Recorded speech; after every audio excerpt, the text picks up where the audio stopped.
In this video, I'm going to dive into what an off-season throwing schedule could look like for a minor league pitcher, including things like their shutdown period, their development phase, their mound time, whatever their focus needs to be for the off-season. This is going to give you a general guideline of what that could look like. There are 6 phases to the off-season schedule. The first phase is your no-throw or your shutdown period. Phase 2 is on-ramping, which essentially is building the arm back up and getting it back in shape. Phase 3 is the development phase, really starting to dive in on whatever the player needs to focus on for that offseason. Phase 4 is now transitioning that development phase to the mound and getting more comfortable off the mound. Phase 5 could be a pitch design setting for certain guys that need to develop another pitch, or it can be just their general bullpens and where we're starting to build up the volume and intensity off the mound. And then the last phase, phase 6, is live ABs or simulated innings, and this is really just to start to get the pitcher ready to face live hitters before spring training. The first phase of the offseason is the no-throw or shutdown period. This is typically going to last anywhere from 4 to 6 weeks. This will give your players a good opportunity to get a mental refresher as well as a physical break on their arm and body. The length of time off is going to be decided on a few things, including innings, their role, injury, and what they need to improve that offseason. Phase 2 of the offseason is the on-ramp period. This is going to last anywhere from 4 to 6 weeks, and that's going to be based off of how much time they took off. If they took 4 weeks off from throwing, it's going to take around 4 weeks to build up. If they took 6 weeks off, it's going to take around 6 weeks to on-ramp. This is really just laying the foundation for the future phases. We're trying to build their arm fitness. We're going to increase the volume and intensity, and we're really just going to focus on getting them ready for whatever that next development phase is. Phase 3 is going to be the development phase. This is really where we're starting to dive into the meat of the program and focus on the player's needs for that offseason. This is going to typically last anywhere from 6 to 8 weeks. And just some of the things that we could highlight during this phase can be velocity development, mechanical work, pitch development, and command. Going back to the velocity, this could include things like pull downs, plyo velo, mound velo, even just getting stronger in the weight room can be a part of a velocity phase. The next piece is mechanical work. This is where the plyo balls are really going to come into play, as well as the weight room. The plyo balls are going to be really useful for repatterning movements. The weight room is going to be a great tool for allowing us to get into better positions and to move better. Pitch development phase is really the first step in doing pitch design work before we get on the mound.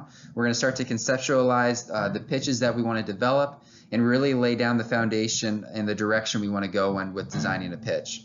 The next one is the command. Command is something that has a lot of factors into it. That's really something I could dive into on a whole nother PowerPoint presentation.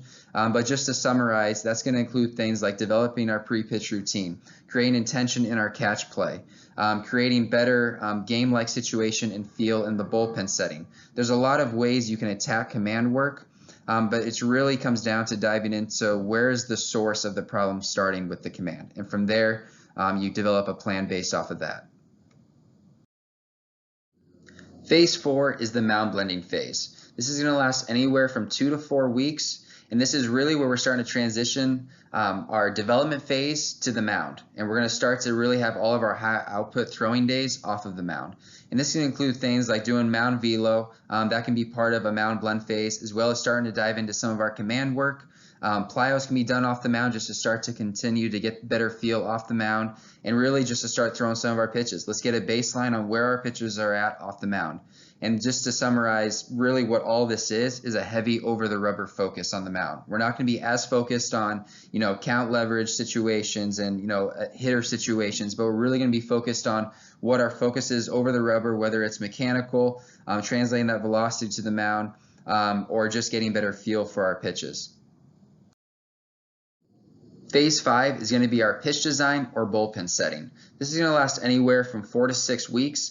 And really what we're going to decide in this is if they're a guy that needs to develop another pitch, this is where the pitch design focus is going to come into play. We're going to really utilize things like Rapsodo, high-speed camera to really translate what we were doing in the development phase if they were in a pitch design type of setting, and really trying to get a feel and visual for what that's going to look like on the mound and see how we can develop that pitch. If you're not in a pitch design focus, this is just going to be more of a bullpen setting where now we're going to start to shift a little bit more focused over the plate. So we're going to start doing batter situations.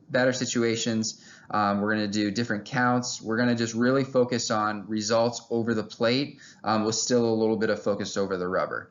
And we're also just going to continue to build our volume off the mound. This might be where we start to do 2 ups off the mound of 15 to 20 pitches each and really just start to get our workload up. The last phase of the offseason is going to be live at-bats or simulated innings. This is going to be performed the last 2 to 3 weeks of the offseason leading into spring training. We're going to have a really heavy over-the-plate focus competing against hitters during this phase. There will still be a little bit of time for over-the-rubber focus, more in the bullpen setting, but when we're in the game competing against hitters, we're going to really focus on over-the-plate. This essentially is putting all of our off-season work to the test. If we are focused on a pitch design setting, if we are focused on velocity, command, whatever it was, we are now going to put it to the test in a live situation before we have to report to spring training. Then along with this, we are continuing to build our throwing volume. The first week might be 1 simulated inning. The next couple weeks might be 2 to 3 simulated innings, depending on what your role might be for that upcoming season. This is just a quick summary of all the phases we talked about, along with how long each of those phases could last. It's important to state that the minor league offseason is roughly 25 weeks long.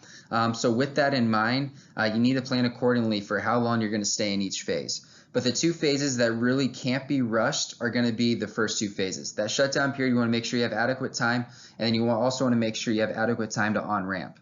From there, you can build out the weeks and the phases of what you want your off-season to look like. Another great way to go about planning your off-season is to go from the end of the off-season to when you have to report to spring training.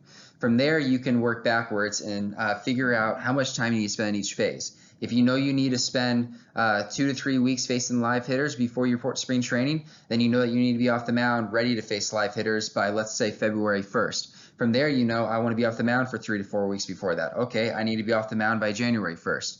So just starting from the end and working your way backwards gives you the framework and an idea of how long you need to spend in each phase. I hope this video helps, and thank you for watching.